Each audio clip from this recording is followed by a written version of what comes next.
লাখো শহীদের রক্তে কেনা দেশটা কারো বাপের না।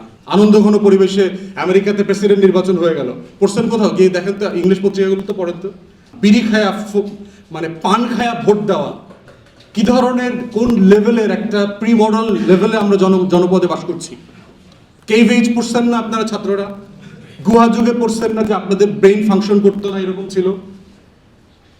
তাহলে যেই জনপদের অধিকাংশ জনগোষ্ঠীকে নুসরাত ফাতে আলী খানের মতো, নুরা ফাতির নাচ দেখায়া, শাহরুখের গান গাওয়ায়া, মমতাজরে লালায়া দিয়া, কুদ্দুস বায়াতির চুল দিয়া ডাইকা ডাইকা ভোটে আনতে হয়, ইলেকশন কি আনন্দঘন পরিবেশে হয়?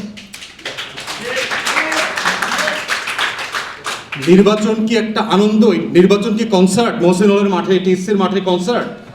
Election, politics, state, democracy, vote, এগুলো তো কনসার্ট, সিরিয়াস বিজনেস। আমরা যারা লম্বা সময় ইউরোপে ছিলাম, আমি কোনোদিন পড়ি নাই যে আনন্দঘন পরিবেশে লন্ডনে নির্বাচন হয়েছে, আনন্দঘন পরিবেশে আমেরিকাতে প্রেসিডেন্ট নির্বাচন হয়ে গেল। পড়ছেন কোথাও গিয়ে দেখেন তো, ইংলিশ পত্রিকাগুলো তো পড়েন তো, যে ফেস্টিভ মুডে ইলেকশন হয়েছে। কোথাও হয়নি, because election is serious business.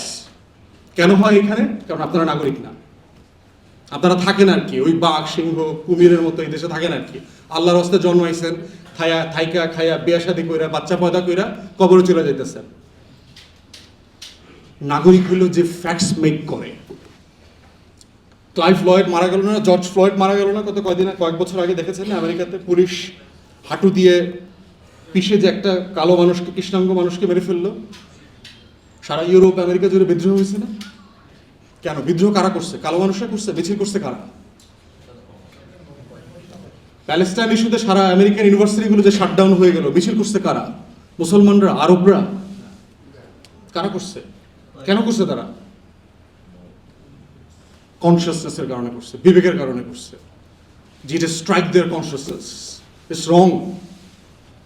আর আপনার জনপদে দেখেন, আপনারাই চিন্তা করে দেখেন, প্লাস্টিক খায়া দিব্যি, ফুচকা খাইলেছে, পানির পিক ফেলতেছে দেশের মানুষ, দিব্যি ফেলতেছে, বড় বড় এক দেড় আমার গাড়ি দেখছি। আমি এমনও দেখছি গাড়ির গ্লাস থেকে নেপি ফেলাই দিচ্ছে রাস্তায়, ঢাকা শহরে, গুলশানে।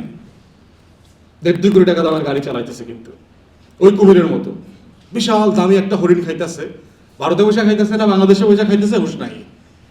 তো হে মনে করে যে গুলশানের রাস্তায় ফালাইলাম নেপি, কেউ না কেউ তো এসে নিব, ক্লিন করবো আর কি। নাগরিক হয়ে ওঠার লড়াইটা হচ্ছে সবচেয়ে গুরুত্বপূর্ণ লড়াই এই প্রজন্মে।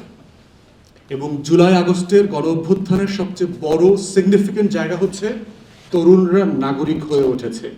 লাখো শহীদের রক্তে কেনা দেশটা কারো বাপের না।